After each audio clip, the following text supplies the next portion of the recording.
就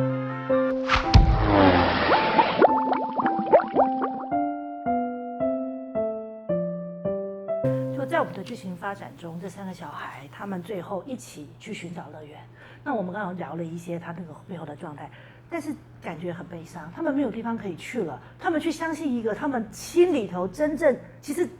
可能他们自己知道这是假的，他们还是去做这件事。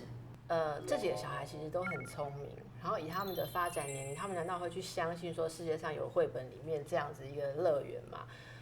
那时候我想编剧们的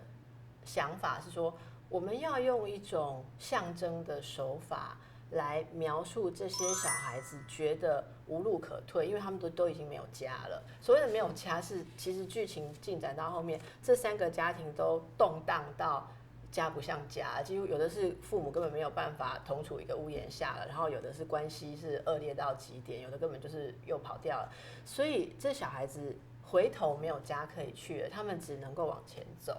而往前走要去哪里，需要一个理由吧，或一个概念性的理由。这时候乐园被用来凝聚他们要往前走。我觉得那个东西已经不是逃，你知道吗？有时候逃跟往前走已经没有办法区分了。到底这些小孩子是在逃离他的家，还是他们在追求一个真正的家？我比较认为他们是在追寻。所以在往前走的过程中，一路他们在一直走，然后3对父母在后面追寻着他们的足迹，在追着这些小孩。你可以说根本那个乐园不存在，但的确透过他们这个往前走的过程中，他们引领了父母去思考，我们可以怎么样有一个真正的家，可以让小孩有一个可以安心的家，一个真实的关系的家，把旧的家抛开或拉开，把那个旧的纠结拉开，延伸出一条新的线，然后父母开始看到问题，看到空间。但我觉得这个手法很激烈，就是现在的家庭如何不要走到这一步。如果说我们今天观众朋友或者是看到这个戏人，他会发现自己是不是与一点点投射在家庭的部分，我如何在现实当中真正每天相处的小孩，有没有什么 sign 或什么方法让我发现说这个小孩其实我们可能需要沟通了，我们需要一点帮助。我觉得现代人都不太希望承认自己需要被帮助。我认为小孩子等到真的有所谓的 sign， 你讲 sign 这个字啊，就是征兆啊，搞不好事情都太严重了，搞不好事情太严重。我想现在的父母都还蛮关注小孩的啦，但是这个关注不见得代表有能力去看到小孩子内在的问题，所以要培养这个能力，我会有几个建议。第一个是说，让自己干净一点，就是说自己不要有太多的情绪、期待、想法或者需求去套在小孩身上。也就是说，您跟小孩的关系必须是清洁的。我所谓的清洁，就是说，你就像是不要丢太多东西进去，然后让他可以呈现出自己的色彩。怎么说呢？如果我今天的情绪有很多的蓝色，我这样比喻好了，我整天就乱倒。所以我看到我的小孩就是整天就是蓝色嘛。可是我如果不去界定你的蓝色，万一你变成黑色怎么办？不是说我不去界定，而是说如果我能够做到说我不是一个会把自己的东西丢到小孩身上的父母，那么小孩自己有什么颜色出来的时候，我才看得到啊。对，但是教育这件事情是这样的，我不教导你，我怎么知道你会在一个安全的或者是所谓的好的方向去发展呢？我当然要教导他，但是在教导之前，我要先看清楚。比方说，假设我们就认为理想的颜色是红色好了， 然后我现在看到我小孩发黑了，好吗？我的小孩是黑色，我要不要去处理？我当然要处理啊。可是我先问你一个问题：是你的小孩发黑，还是你自己发黑？还是你眼睛黑了？现在很多的父母，他看到小孩的时候，他每天假设说，好，我举一个例子好了，有一对父母。他觉得他的小孩生活很散漫，没有纪律，吃饭吃太久。我就拿这么简单的一件事，所以他就要跟那个小孩说：“你吃饭不可以那么慢，你吃饭要吃快一点，好，要不然你以后会没有饭吃，会在学校生活、团体生活会没有办法。”于是呢，他整天就是责怪这个小孩，这个小孩就越吃越慢，然后他就开始不吃，因为他会觉得说吃饭就是我最烂的一件事，我只要上桌吃饭，我爸爸妈妈就会对我不满。OK， 可是这个小孩是不是真的吃饭很慢，或者这是不是真的代表他没有纪律呢？不见得哦。例如说，我们看过很多这样问题的是，父母他自己非常非常的焦虑，他做什么事都太快，所以他觉得他的小孩子太慢。好，另外一件事情是父母很烦，比方说在照顾小孩的分工上彼此有怨恨跟不满，为什么每次都是我喂小孩吃饭？你都不用喂，你都在那里看电视，所以我本来想骂你的话，我又不敢骂你，骂你了，你可能比我更凶，对不对？或你像比我更会讲话，所以我就骂小孩给你听。可是我自己完全不知道我在做什么，那这小孩我说会被大人的东西污染，他就会开始有很多很多偏差的东西，因为他真正的颜色我们大人是看不到的。所以我说的那个颜色，并不是说你随便小孩是什么颜色，或者是什么样的行为都不管他，不是，而是说我们要先能够看得到小孩跟听得到小孩，看得到跟听得到他真实的状况。但大部分的大人，搞不好超过10之8九，都分不清楚哪些是自己的情绪，哪些是小孩的情绪。在美珊刚刚说观察小孩子的征兆之前，我会先呼吁说，大家要养成能力去观察自己的征兆，知道说我现在生活里面有什么问题，然后常常观察说我是不是把我的问题跟情绪带到我跟小孩的互动里面，这一点要先干净，先弄干净。弄干净了之后，你看看小孩是什么样的状况，如果他本质上发展然后或者行为上的东西，你可以去教导他。但是小孩最受不了，或小孩最容易受到伤害，就是你们大人有问题，把我变成代罪羔羊。例如说，父子他可以觉得说，丽文对他的教导他实在很难买单，因为你眼睛中看到的我有一半以上是爸爸的阴影。一个小孩子活活泼泼东西不收，跟长大他会赌徒会欠债没有什么关联啊。但是妈妈常常会觉得说，你完全就是跟你爸一个样，你以后长大就是要欠债。对，有很多妈妈。对啊，所以小孩子为什么我们说有时候不受教？不受教的小孩很多是因为你对他的教导其实是太混乱了，混杂了太多家庭的动力。那这样好难，你得先把自我管理得很好，再去对小孩。可是一个同时管理，对，但是你要面对工作，面对家庭，你可能要面对更多的同侪或者是什么的关系，然后你要把所有的情绪 organize 成一个觉得比较简单的方式，这整件事情很难嘛。对，你不能把它 organize 成一个简单的，它就是那么的复杂。那每天，其实你看着小孩，你会知道他开心不开心。这倒是。好，你的小孩如果不开心，你要试着去了解他为什么不开心，这是第一件事。你的小孩如果很开心，你问一下他是不是装开心给你看，因为你太需要他开心。哇哦！所以那不是一个，美珊，你知道我意思吗？那不是一个特殊的征兆的问题，而是我们父母能不能保持一种活的功能，是我随时随地可以去感知我这小孩真正的状态，而且我把我的亲子关系维持在小孩可以表现他真正的想法。就小孩不会因为他说了什么话，做了什么事，他会害怕我受不了，因此而隐藏。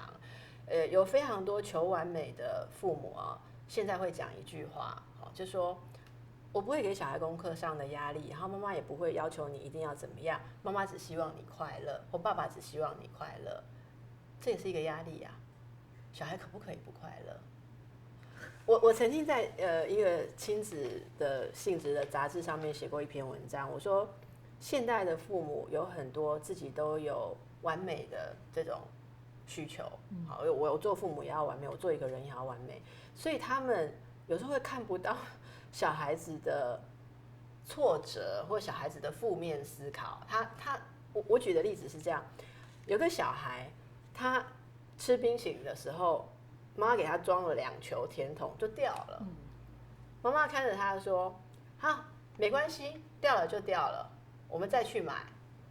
再买，我真的就看着他再买来，那小孩吃没2口又掉了，然后他就一脸的沮丧，想要发脾气，然后想要去抢他弟弟的吃。那妈妈跟他说没有关系啊，掉了甜筒就掉了，如果你想再吃，我们就再买。那小孩说不要，我不要，我不要，我不要。妈妈在告诉他说没有关系，我没有给你任何压力。别人冰淇淋要是掉了1球100，2球180，别的小孩要被打的。我是多么好的妈妈，我一句都没有骂你。我还再买给你，你又弄在我还是没有骂你，不写新买的也没有关系。我跟你讲，小孩疯掉，我讲疯掉比较夸张。我跟你讲过，小孩就是说，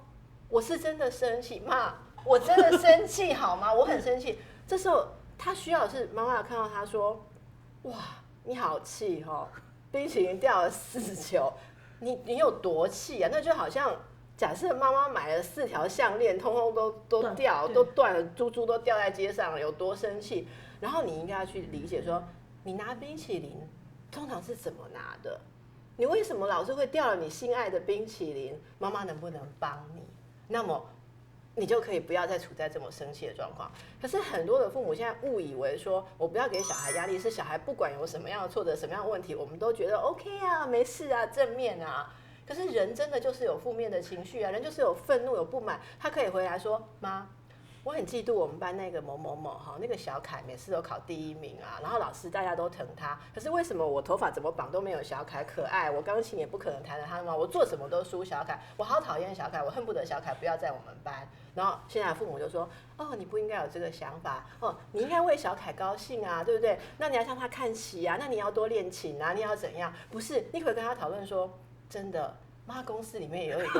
个维尼啊，我这是很受不了，他为什么老是得老总的欢心？可是妈妈要怎么办？妈妈必须跟他合作，因为公司如果不存在，妈妈也没有工作，所以你能不能找到跟小凯在这个班上合作的方式？而且你一定有跟小凯不一样的地方。如果小朋友回来跟你讲说，像我们刚刚举例的，他回来告诉你说他被欺负了，他被霸凌了，我觉得我们没有呈现在剧中没有呈现这个问题，是因为我们在剧情当中没有往那个学校霸凌，那个又是太大的一个焦点。但是我们就回到家庭，就我们这3个家庭里面来看的话，假设奥斯卡在学校被欺负了，奥斯卡的状态就是他要是被欺负，他应该不会讲出来，对，那么他会一直的被欺负。当然，做父母的一定会知道小孩开心或不开心，但是如何去面对，当他真的遇到霸凌，但他不愿意说。很多小孩子受到霸凌的时候，是会威胁说不可以告诉你的家人。对，那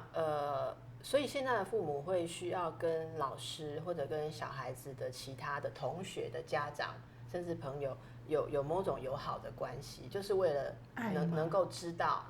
这些状况。那当小孩子他不敢告诉你的时候，而你却知道有问题，你就要可能有时候真的要像剧里面透过一些专业的协助，因为是有一些方法可以在无言的表达，或者是据说在治疗上是可以看到他的一些问题。但是奥斯卡其实也不是只有因为被欺负所以才不讲话，他那个不讲话还包含着他心理上是陷入一个很大的冲击，因为父母亲其实让他看到了很丑恶的一面。那我并不是说那件事情是丑恶的哈，而是说父母亲维持着那种假象跟真相差距太大，所以对他而言，你可以说他真的是无话可说。我们用抽象的想法来讲，这小孩无话可说啦。你们平常要求我要做到的这些东西，你们2个是怎么样在做的？所以他能说什么？然后再者，像奥斯卡，他如果被欺负，他说他被欺负，爸爸一定会说你为什么没用，那么软弱。然后妈妈可能也会觉得说，怎么可能没有方法解决？好，所以他其实顶好是不讲，因为讲了被骂的可能性还跟他这个小孩子的想法可能是如此。那父母遇到这种状况的时候，平常其实就可以让小孩子除了父母之外，有一些周围的人，例如说。最常就是大一点的哥哥姐姐啊、表哥表姐、堂哥堂姐啊，或者说好朋友的小孩，平常就要有一点社交的一些网络。有时候小孩子像在这个里面，他可能会跟姑姑做多一点的表达。好，那或者说学校的某一个老师，人是能力有限的，人做父母是有限的，所以现在人很多就是会扒着小孩哈，甚至我还听过说，你只能跟爸爸妈妈、跟妈妈最亲，不可以跟奶奶亲。不可以跟姑姑好，因为姑姑跟妈妈不好。我觉得当你的小孩遇到问题的时候，你就会后悔，说你平常没有积善缘，然后没有任何一个人可以帮你去问问小孩。小孩小的时候还看不出来，我们听到很多小孩到青少年，甚至到大了以后，不是有很多种论及婚嫁的时候跟父母起冲突啊？谁最适合去谈？堂姐啦、堂哥啦、婶婶啦、阿姨啦。所以你平常这些关系不打好，所以我曾经。跟朋友我们很感慨的在聊说，人没有小孩的时候结了婚，你可以不把亲戚姻亲当一回事，你不高兴，可是你为了小孩，你觉得我真的要广积善缘。有一部很古老的电影，这是显现我的年纪，叫《乱世佳人》，大家记得吧？那里面的那个白船长是一个放荡不羁的人，一个浪子，然后他从来就鄙视社会上什么道德来规范，但是他跟郝思嘉生了他的那个宝贝女儿之后，他竟然要求郝思嘉每天早上2个人穿的衣冠楚楚的哈，然后推着那个漂亮的有类似的娃娃车，然后推在路上啊。怀特太太你好，布朗太太你好，今天天气真好哇！哦，您的气色真是非常的好，您的这新款的服饰真是非常的时尚。为什么要这样？郝思嘉说你疯了吗？你这个人做这事干嘛？他说我们的女儿以后，对不对？跟这些，对，他需要大家要敬重他，觉得他有好的家庭啊。所以我觉得这也是这个剧里面没有明讲，但是提供给大家去想象的哦。有一个比较直接的问题就是，